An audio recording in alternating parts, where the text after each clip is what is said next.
Os clássicos mais violentos do futebol, dos Estourable Futebol. Vamos ver. Mais um vídeo do nosso Estourable Futebol. Bom canal. Canal bom demais. A mais um vídeo. E nesse mês, nós iremos ver os clássicos mais violentos do futebol mundial. Eu separei aqui os 8 clássicos que mais costumam passar dos limites e causar Aqui é Corinthians e Palmeiras. 100%. Aqui é River e Boca. 100%. problemas para as autoridades Aqui, caralho. locais, sendo 4 europeus e 4 sul-americanos.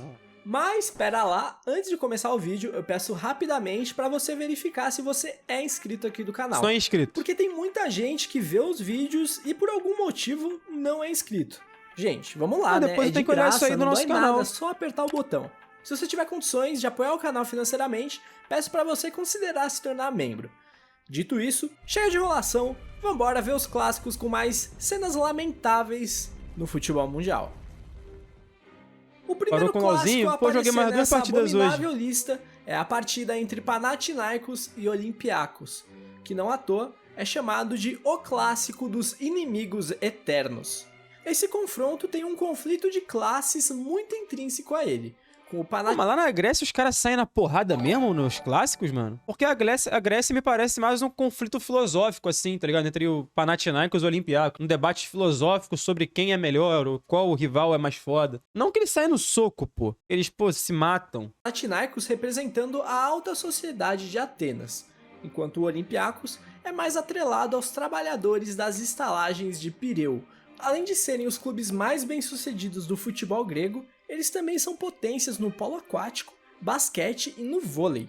Inclusive, foi lá que aconteceu a primeira grande tragédia envolvendo os dois clubes. Moleque, vocês estão ligados que quando tem uns times que tem muita rivalidade e eles também têm time forte em outras modalidades, o futebol é menos violento que as outras modalidades, porque geralmente se encontra em ginásio? Ou, por exemplo, vai ter um jogo lá do Partizan contra o Estrela Vermelha no basquete. Esquece, pô. No basquete é que a porrada come, é que o ginásio é só repleto de psicopata, tá ligado? Porque é uma arena muito menor que você tem muito mais, porra, ambiente conjunto com seu inimigo, tá ligado? Então, meu irmão, aí que o couro come mesmo, tá ligado? Imagina, por exemplo, vai ter lá, porra, um clássico no... Sei lá, qual é o maior ginásio de São Paulo? Ginásio.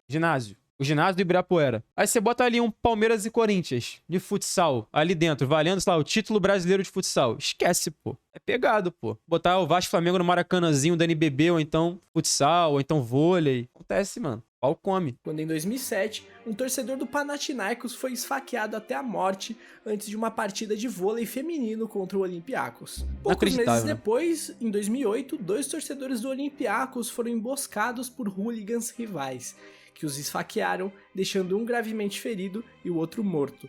Em 2011, mais um caso lamentável aconteceu. Dessa vez, um torcedor do Panathinaikos foi morto a facadas em uma briga generalizada envolvendo vários grupos de torcedores. Pelo amor de Deus, tirem as facas dos gregos. Esses confrontos entre as torcidas são bem mais antigos. E a equação esse é bem Brasil. simples. Você coloca 2 torcidas que se odeiam frente a frente, armadas com bombas, barras de ferro, facas e tudo que aparece à disposição, e depois adiciona a polícia, também fortemente armada. Vou É morrer impossível sair esse coisa vídeo. boa daí. A final da Copa da Grécia de 1962 fora finalizada sem um campeão, pois já no primeiro tempo tivemos 3 expulsões e confusões nas arquibancadas. Ah, e é claro, nenhum gol. Um quebra-pau semelhante aconteceu 2 anos depois, nas semis. Na ocasião, a federação decidiu eliminar os 2 clubes e dar o título direto ao AEK Atenas. Em 2012, A arte gráfica dele é muito boa, é muito bonitinha, antes pô. do fim do tempo regulamentar por confusão entre as torcidas do time verde com a polícia. Em 2015, um jogador do Olympiacos foi atingido por um sinalizador ainda no aquecimento. Logo após, a torcida rival entrou em confronto com a polícia e a partida nem chegou a ter um início. Em 2019, torcedores do Panathinaikos invadiram o campo e tentaram agredir os jogadores do banco do Olympiacos.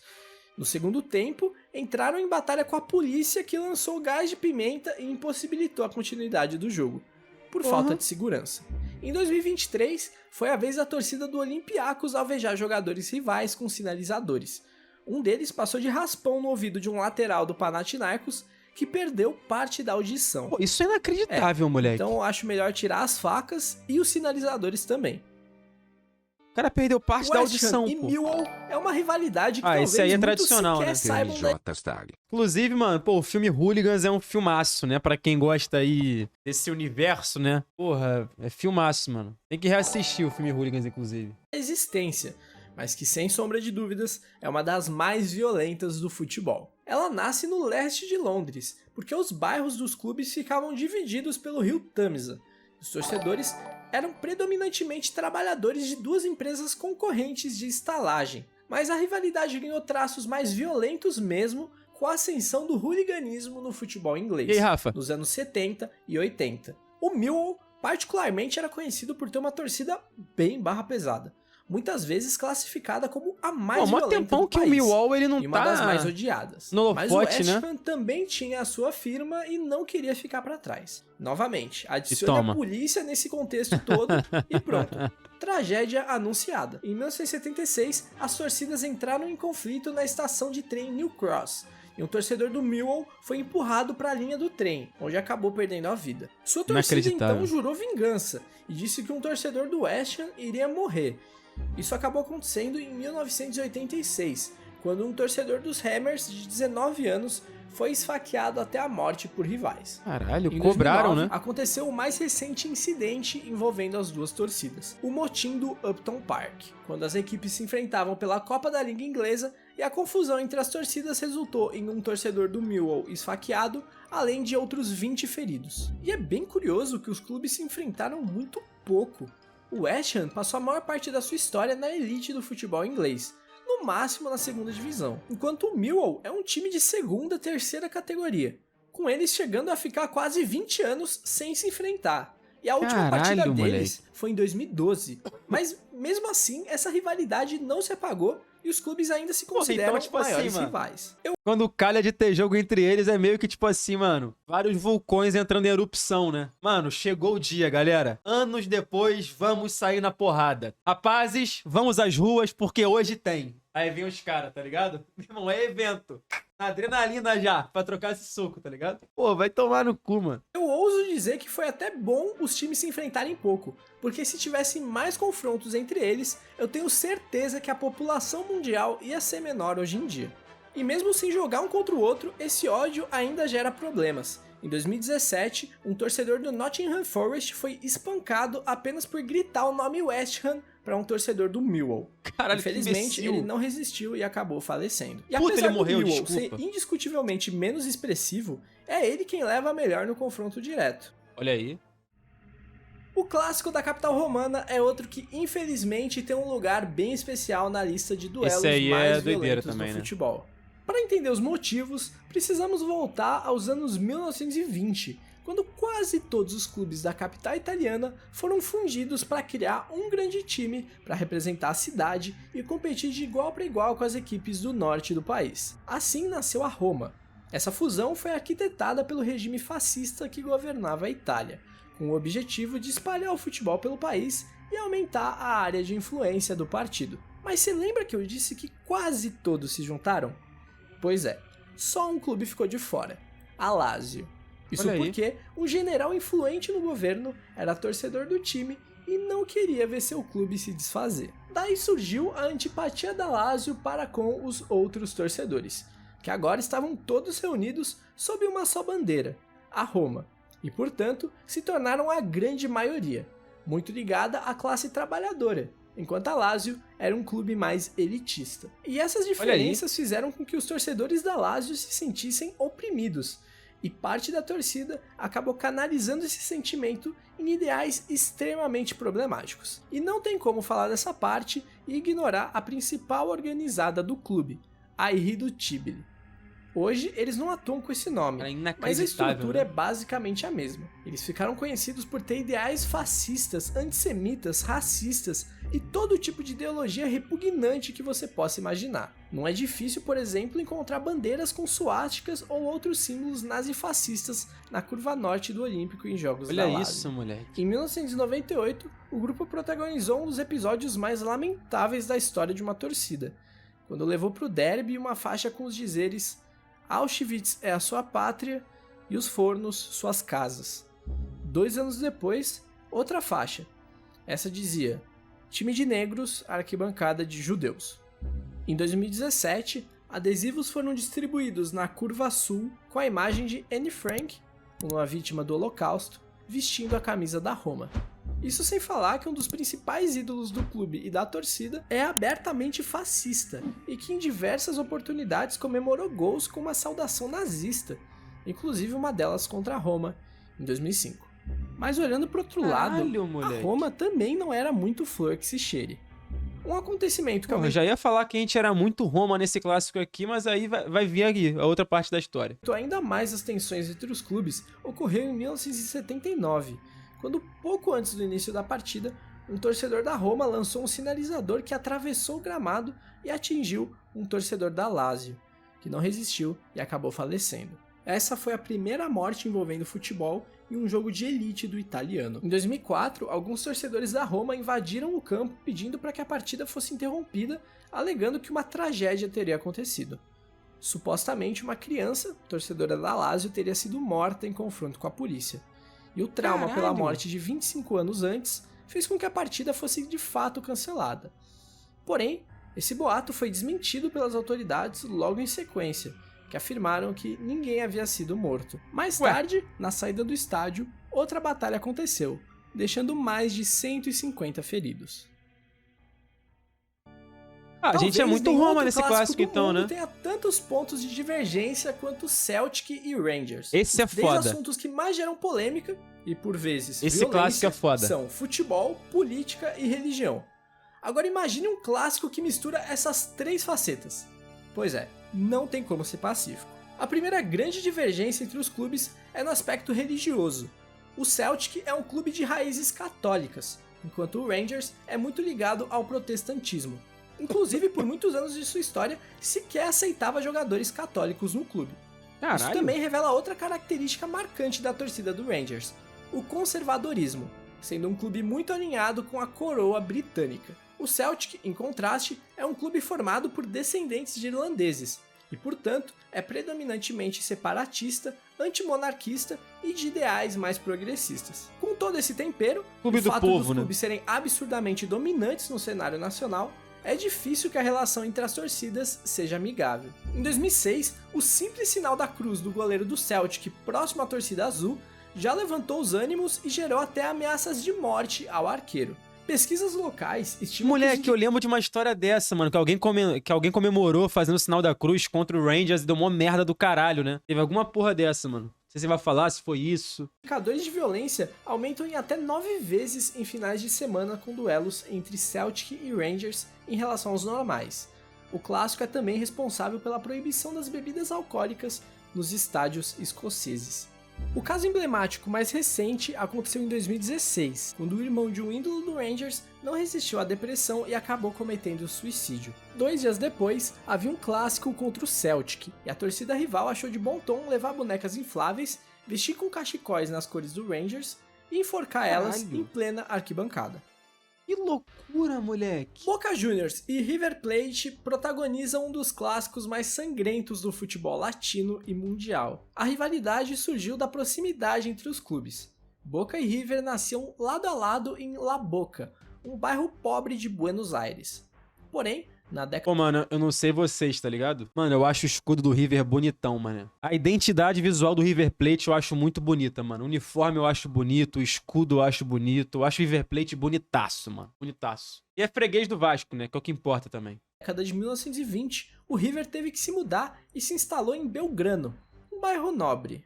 Daí, a rixa entre os clubes só aumentou. Começou a aparecer um conflito de classes. E por mais que isso não se mantenha com o tempo, com os dois clubes se entranhando nas mais diversas classes sociais argentinas, chega um ponto em que a rivalidade já está posta e os clubes já se odeiam e nem precisa mais de um motivo. Todo jogo entre eles vai ter alguma polêmica, porradaria, sei lá.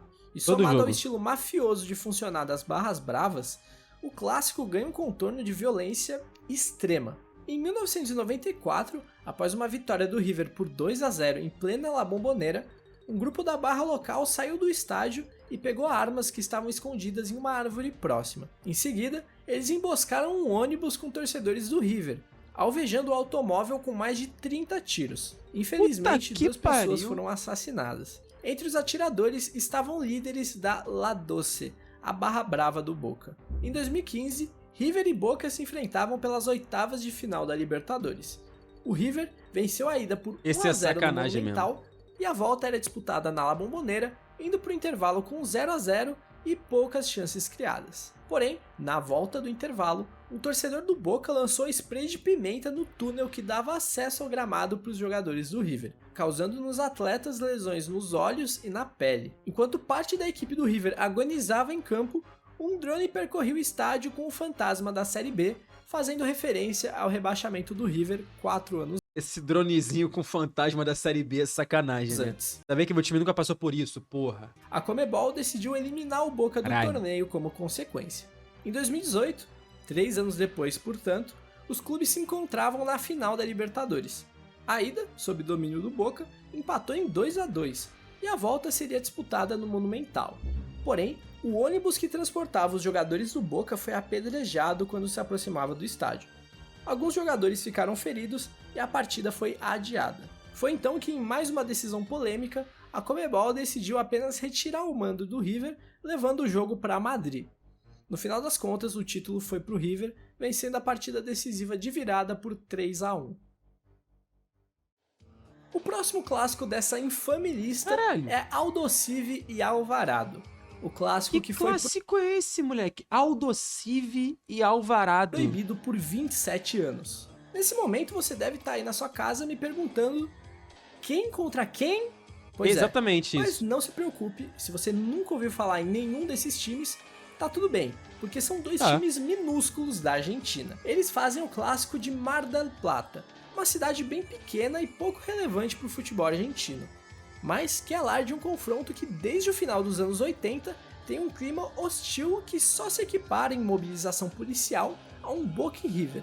Os confrontos começaram a ganhar expressão na disputa dos campeonatos regionais de Mar del Plata, e a hostilidade foi crescendo exponencialmente, até o ponto da federação se reunir e concordar que esse clássico não poderia mais acontecer. O motivo disso se deu em uma partida em 1997, que foi interrompida logo aos 20 minutos do primeiro tempo, quando as torcidas começaram a entrar em confronto.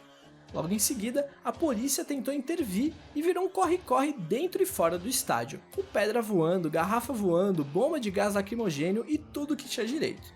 O saldo do conflito foram diversos feridos, algo que nem a polícia na época soube classificar, e um muro do estádio derrubado. E Moleque, evidentemente derrubaram a partida um muro. encerrada por falta de segurança. Por isso, a Federação Argentina decidiu que esses times seriam proibidos de se enfrentar. Todos os sorteios de Copa Argentina, torneios regionais e até amistosos seriam feitos de forma a evitar que eles caíssem frente a frente. Isso porque não valia a pena uma cidade turística pequena montar uma logística de segurança comparável a um Boca e River só para dois times de divisões bem inferiores não se matarem em campo. O destino fez com que anos depois o Aldosivi fosse subindo nas divisões argentinas, chegando à primeira divisão em 2014, naquele fatídico ano em que o campeonato argentino aumentou de 20 para 30 clubes. Olha aí. O Aldosivi foi um desses 10 que subiram, retornando depois de quase 40 anos fora. O Alvarado também escalou alguns degraus e chegou à segunda divisão argentina em 2019. Com a queda do Aldosivi em 2022, voltou a surgir a possibilidade dos clubes acabarem se enfrentando na segunda divisão. Porém, como ela tinha dois grupos, a AFA jogava cada um em um grupo e evitava o confronto. Em 2024, 27 anos depois do último duelo entre eles, a Federação Argentina permitiu que o clássico voltasse a ser disputado. As duas partidas já aconteceram. A primeira foi um empate em 0-0 e a segunda uma vitória magra do Alvarado. Ao todo, o retrospecto do confronto também mostra muito equilíbrio. E a porrada não comeu? O Aldosivi tendo uma pequena vantagem. E para matar a saudade, nesse mesmo ano já rolou até troca de tiros entre as torcidas, deixando 3 feridos. A gente tá... Pra matar a saudade, rolou uma troca de tiros no jogo. Pô, vai tomar no cu. Ô, colega. Tava aqui cheio de dedo apontando pros argentinos, mas tem que ser dito que o Brasil não fica muito pra trás não. Corinthians e Palmeiras é provavelmente o clássico mais violento do futebol brasileiro. Faz muito jogo Grenal. aí fora parecer fichinha. Já tivemos pelo menos 11 casos de pessoas perdendo a vida relacionados Se bem que eu não com sei, esse... mano. Talvez o Grenal seja o mais violento dentro de campo e o de maior rivalidade, mas o mais violento fora de campo se pá é o Corinthians e Palmeiras mesmo, mano. Já deu muita merda, mano. Corinthians e Palmeiras deu muita merda recente já, mas muita merda mesmo, mano. Muita merda, muito problema. esse clássico.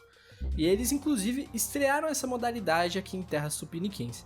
A primeira morte por causa de futebol no Brasil aconteceu em 1988, quando um dos líderes da Mancha Verde foi assassinado a tiros em São Paulo. E foi um caso bem esquisito, porque a polícia não conseguiu chegar a uma conclusão, e o principal suspeito era um integrante da Gaviões da Fiel. E antes dessa primeira morte, tinha toda uma ética envolvida no entorno das brigas organizadas, como por exemplo o não uso de armas de fogo. Mas depois desse assassinato foi tudo por água abaixo.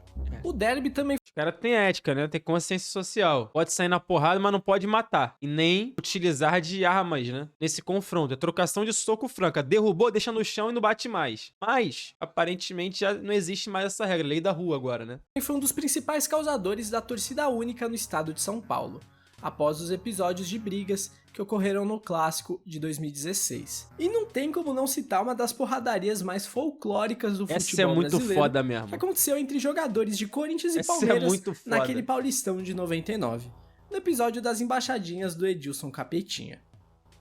E nem no carnaval eles se bicam. A Gaviões da Fiel Moleque, não pode... Vocês já viram também o da embaixadinha do Pedrinho contra o Flamengo, mano? Já viram esse episódio do Vasco e Flamengo? Mano, eu juro pra vocês, velho. O Júnior Baiano, se não me engano, do Flamengo, ele vem pra dar uma tesoura no Pedrinho depois. Tipo assim, não saiu um porradeiro desse nível, não. Mas acho que era o Júnior Baiano, mano, no Flamengo. Ele vem pra dar uma tesoura no Pedrinho que se pega. Eu acho que o Pedrinho, ele perde uma das pernas. De verdade. Era o Juan? Era o Juan. Mas assim, se pega a tesoura, ele perde uma das pernas, mano. Oficial. desfilar no mesmo dia da Mancha Verde em hipótese alguma. O sorteio já é feito esquematizado para isso não ser possível. Mas no desfile desse ano, aconteceu da Mancha terminar em quinto e a Gaviões em quarto. Ou seja, eles teriam que desfilar uma em seguida da outra no desfile das campeãs. Olha aí. Para isso não acontecer, a liga mudou toda a ordem do desfile para as torcidas de maneira alguma se cruzarem. O último, mas não menos lamentável, clássico mais violento dessa lista é São Paulo e Palmeiras. Mas aqui poderia entrar qualquer outro clássico do estado de São Paulo, que é disparado o lugar que mais causou mortes no futebol brasileiro. Olha aí, Com informação. quase o dobro de casos por segundo colocado. Mas eu decidi colocar esse especificamente porque ele é muito simbólico. Lembrando, cara, aqui a gente não tá falando de rivalidade, tá falando de violência, né? É os clássicos mais violentos, não os de maior rivalidade, tá ligado? Tem a diferença aí. Na questão da violência aqui no Brasil. Os anos 90 em si era um período muito complexo. Foi o auge da violência nos estádios. Na manhã de 20 de agosto de 1995, aconteceu o estopim de tudo isso, a gota d'água. São Paulo e Palmeiras faziam a final da Supercopa de Futebol Júnior no Pacaembu. Exato, Futebol Júnior, um torneio sub-20. E o jogo aparentemente inofensivo ficou marcado na história como o pior incidente envolvendo duas torcidas no futebol brasileiro. O Palmeiras acabou campeão no gol de ouro, e segundo a apuração Gol da de época, ouro. a torcida alviverde foi comemorar em frente à torcida do São Paulo, que evidentemente se irritou, derrubou o alambrado e partiu para cima dos palmeirenses. A tragédia teria seu agravante porque o Pacaembu estava em obras, e havia ali próximo um setor com barras de ferro, madeiras e vários objetos muito bons para agredir alguém, expostos para qualquer um pegar. E foi exatamente o que aconteceu. E o efetivo de policiais reduzido, por se tratar de um jogo sub-20, fez eclodir uma verdadeira batalha campal, transmitida em rede nacional, e que resultou em mais de 100 feridos e um adolescente são paulino de 16 anos morto. Não, Essa então é eu quero de ver, não. longe a maior briga da história do futebol brasileiro. E o Ministério Público então decidiu extinguir a principal torcida organizada de cada um dos clubes. O que não durou muito tempo e elas logo voltaram às atividades. Mas esse incidente foi um marco na história da violência no futebol do Brasil.